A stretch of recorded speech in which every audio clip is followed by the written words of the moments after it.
Our scripture lesson today comes from the first chapter of Luke, and so much happens before.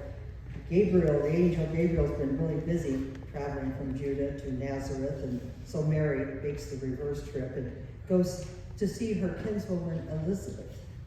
They talk, and then Mary said, "My soul magnifies the Lord, and my spirit rejoices in God my Savior, for he has looked with favor on the lowly state of his servant. Surely from now on all generations will call me blessed. For the Mighty One has done great things for me, and holy is his name. Indeed, his mercy is for those who fear him from generation to generation. God has shown strength with his arm. He has scattered the proud in the imagination of their hearts. He's brought down the powerful from their thrones, and he has lifted up the lowly. God has filled the hungry with good things and sent the rich away empty. God has come to the aid of his child Israel in remembrance of his mercy, according to the promise he made to our ancestors, to Abraham, and to his descendants forever." War is over. This is the rumor that we're invited to spread during Advent. We're invited to give ourselves to big rumors, the biggest rumors. Rumors and grumbles have power.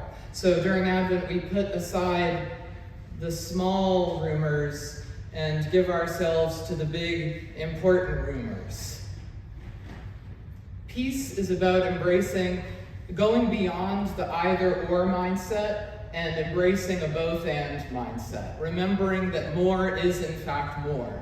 Kind of like how on Thursday night we had our Advent candle lit, inviting in our Jewish neighbors, we had the menorah lit, and what did we have? More stories, more wisdom, more light. To include others does not need to amount to our losing what we love. It means actually that we get what we love and we learn something new and we include what another person loves. And that is how we practice peace. That's how we manifest and embody peace. And that's how we do that as a community. And in talking about rumors, the power of rumors and grumbles, I want to offer some clarity on the music survey, because I'm hearing some rumors and grumbles. First, I want to clarify that we are so blessed in this congregation to have such remarkable musicians and dedicated musicians and people who love music and piano players and dedicated directors and choral singers and violinists and accordion players and folk singers and gospel singers and electric guitar players and drummers. My goodness, we have the whole heavenly banquet going on here.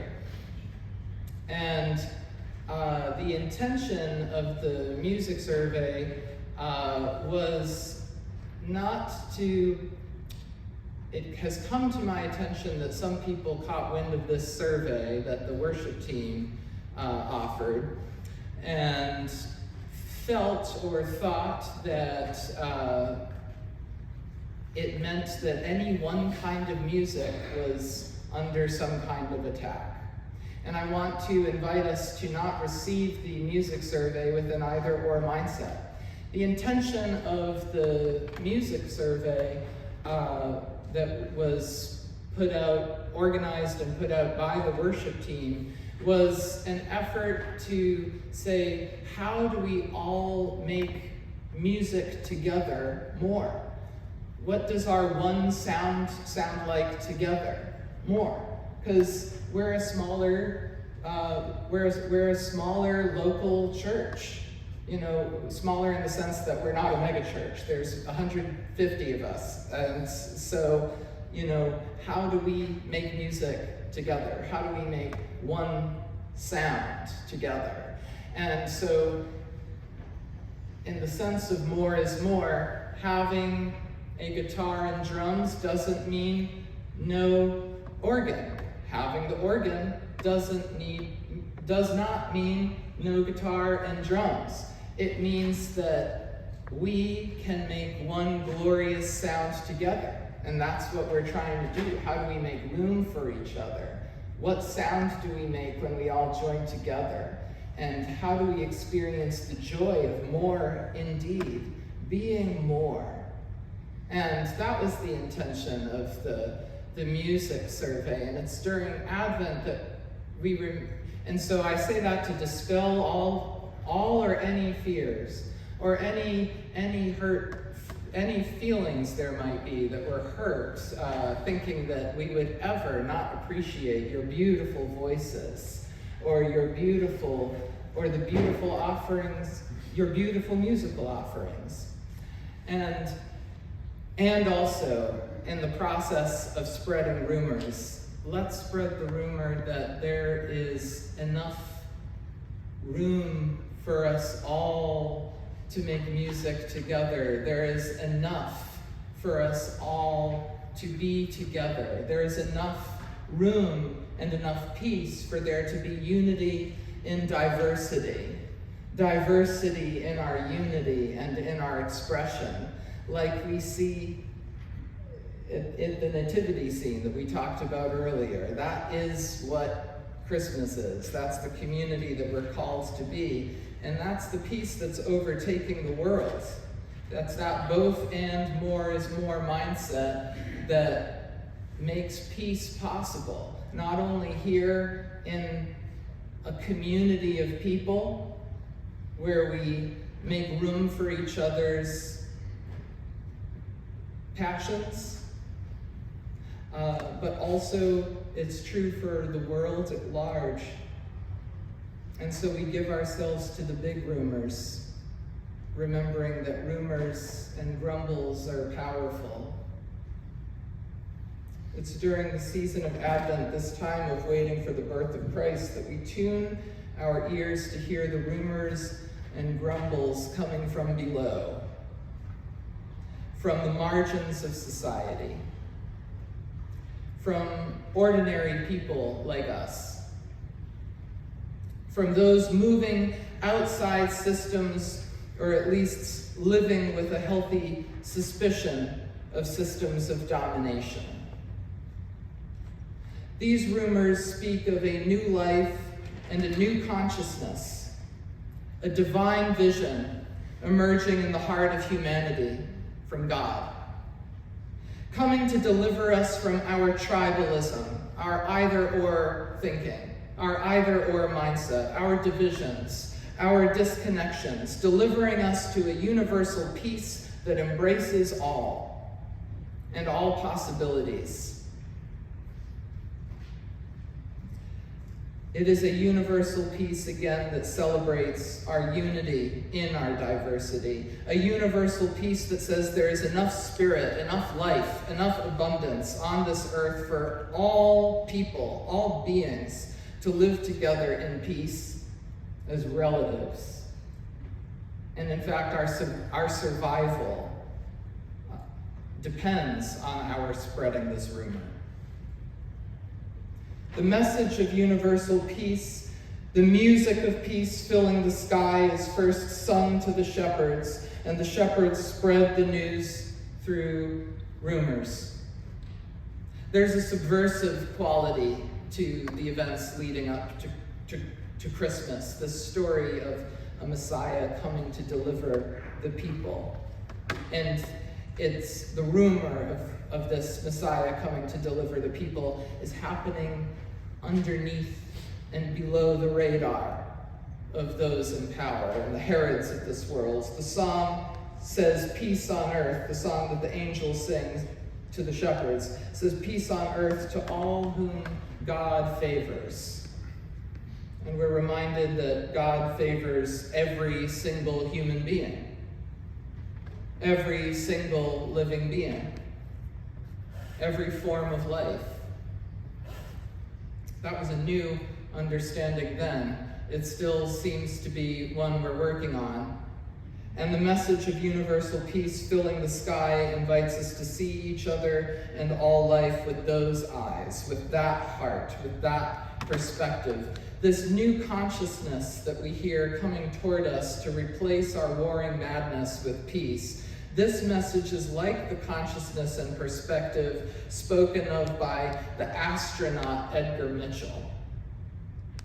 Anyone ever hear of Edgar Mitchell?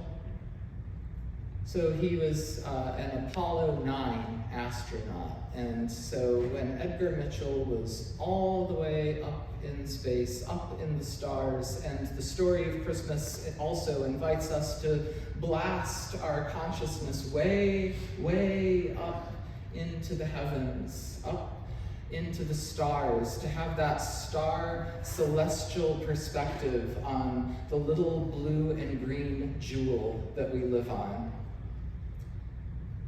And when Edgar Mitchell flew into the stars, he beheld the earth from the heavens, from that perspective, from the perspective of the angels we hear about. And the perspective he describes echoes their song. It echoes the song of these divine messengers spoken of by the shepherds and by ordinary people during this season of Advent. Reporting from the stars, the astronaut tells us, from out there on the moon, you develop an instant global consciousness, a people orientation, an intense dissatisfaction with the state of the world, and a compulsion to do something about it. From out there on the moon, international politics looks so petty. You want to grab a politician by the scruff of the neck and drag him 250,000 miles out and point down to the earth and say, now look at that, you son of a blank. And this is what God does for us at Advent. God pulls us way, way up to the heavens to see the earth through those eyes. To see how we are one family on this tiny earth among the stars. God opens our eyes to hear the rumors and stories of those who are, frankly, nobodies in the eyes of those grasping at power and domination, as the world defines it. But these nobodies are everything from the perspective of God and the vision that we are invited to embrace, the vision of peace that is the only one that can or will save us. Those who grasp at power and domination cannot hear this message. They are incapable of seeing and hearing the way to peace while they live in preparation for war. Indeed, it's the ordinary shepherds who hear the message and start the rumor first, this message of peace. It's the ordinary people and those considered nobodies by the empire makers and the warmongers who are chosen by God to be messengers of the new consciousness. This greater vision, this great peace ready to fill the world if we embrace it together. In Luke's gospel, we meet Mary, another ordinary person turned prophet, spreading subversive grumblings of a revolutionary peace with the potential to transform the world. And Mary sings of a peace that will tear down the mighty and lift up the lowly. It's Mary, whose name means rebellion in Hebrew, who sings a message of peace moving on behalf of the poor and the oppressed, to rebalance an imbalanced and upside down world. A world that would have us believe that imperatives for our collective survival, like ending war and hunger, the world as we know it would be unrealistic, would have us believe that those are unrealistic dreams. Mary's song reorders our understanding of what we should consider realistic and unrealistic. War is not realistic. Building walls is not unrealistic. Believing, for instance, on a global scale that, to say peace for Palestinians, that means no peace for Israel. Or to say peace for Israelis means no peace for Palestinians. This either-or mindset is a macrocosmic expression of the war in the human heart that we must declare to be over as individuals. Mary's song reorders our understanding. Doing that, embracing that vision of universal peace, far from being unrealistic, is actually the only realistic choice that humanity has, with 2 years left to get off of fossil fuels for a future to be possible. We must embrace the celestial vision, the music of peace that interrupts our either-or mindset, the mindset that sees the other as anything else but a relative. Our peace, our well-being is interwoven, even with those we would think are our enemies. And that's the real world. That's real talk. That's not a pipe dream. That's what we have to get to. And Mary's rumors and grumbles remind us that peace is actually God's reality, the greatest reality. And that she reminds us that God's reality is happening in the real world. That's what the incarnation means. All the simple ways we embody peace are actually how we incarnate God together. And peace is possible if we declare it together and embrace it together. It actually demands that we hold it together and nurse it and cherish the life of that peace. No one was listening to Mary. And this can empower us, actually, because I imagine in the face of our warring, violent, sad world, many of us feel powerless these days. But Mary was an absolute nobody. No one was listening to Mary. Mary was on the margins of the margins of the margins of a hierarchical, stratified, patriarchal, colonized society under Roman occupation.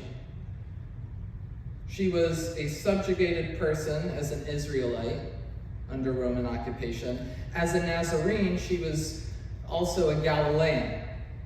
And the Galileans were among the poorest and most oppressed in the region, having to pay a double tax, not only to the temple establishment, but also to the Roman authorities, which left the Galileans in something like an enslaved state.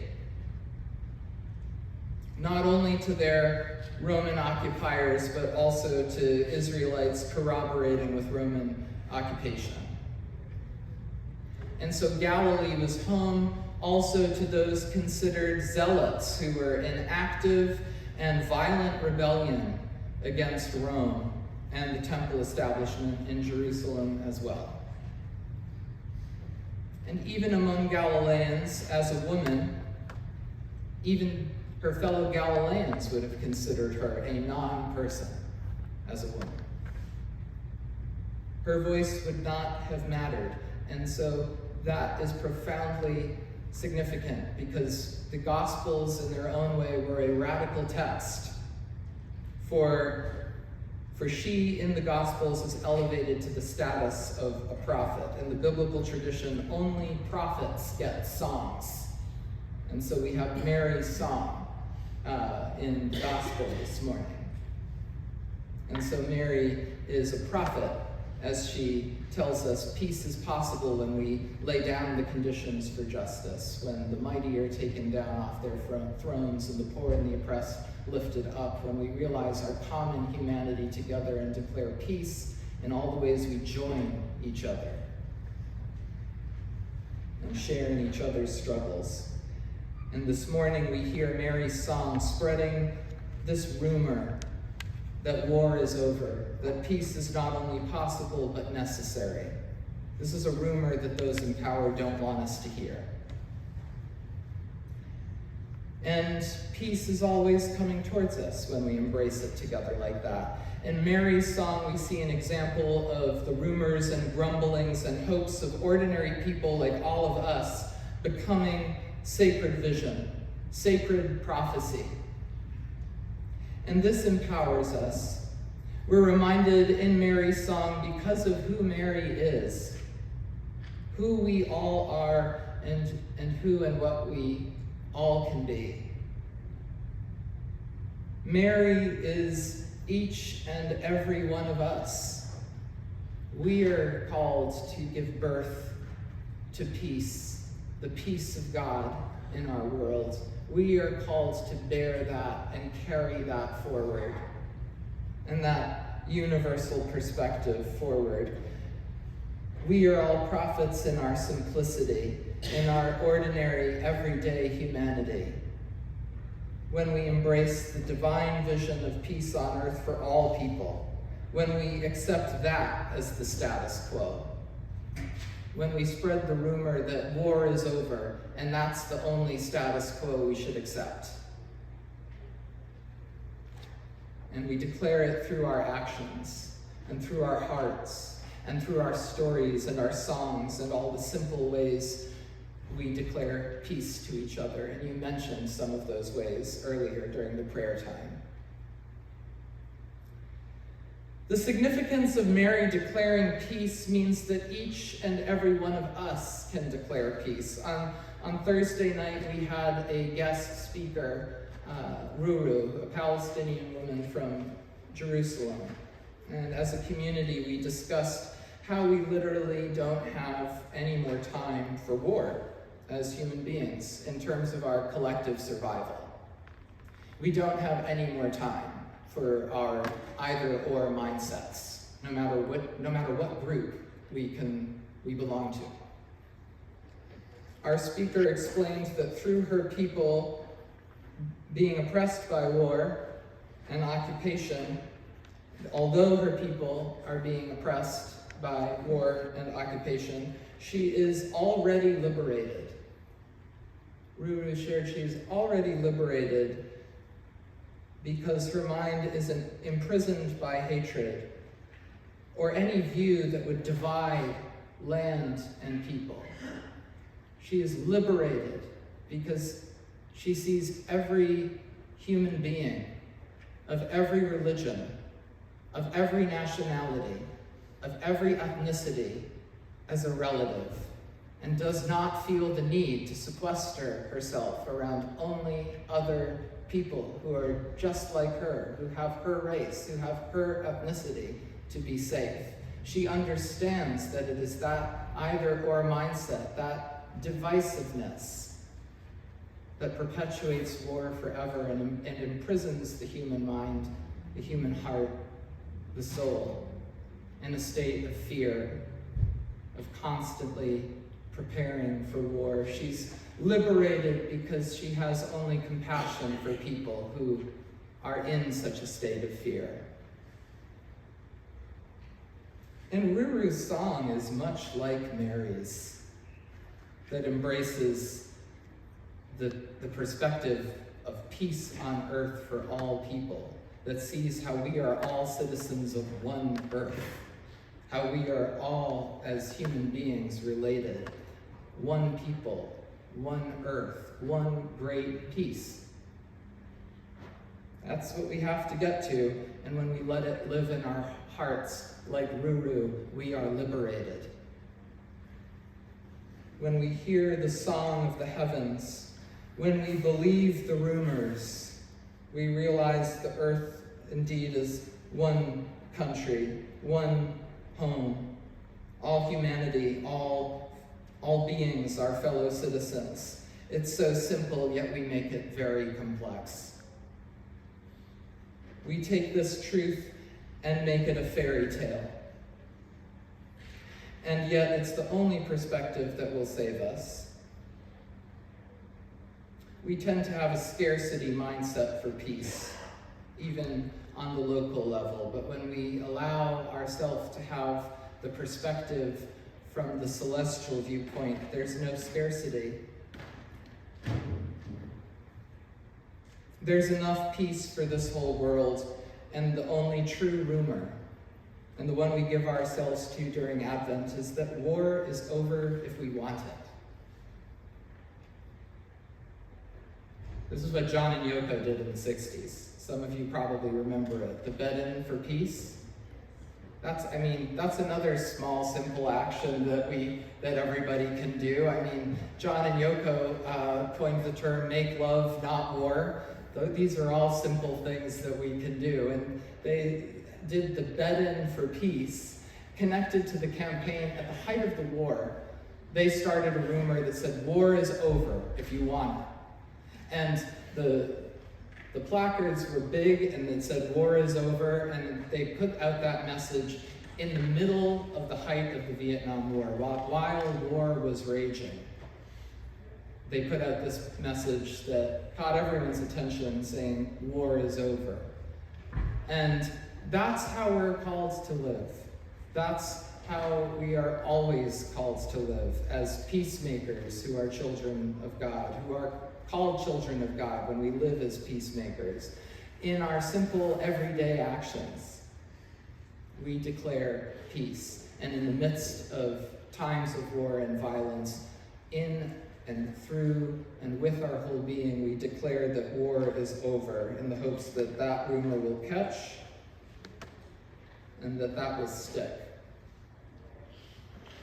And so, we might feel powerless in the work of waging peace and ending the wars, but we're powerful when we declare that peace to the world through our simple actions. We are empowered when we give a gift to another person, do so with the mindset that we're giving that gift as though we're gifting all humanity. When we wrap a prayer shawl around a grieving or sick person, we wrap a prayer shawl around that person as if we were wrapping it around all humanity. When we feed one hungry person, we feed them with the intention that we are feeding all living beings. We have this vast, broad perspective while doing the thing that we can do for the person right in front of us. And that's how we spread the rumor that war is over if we want it.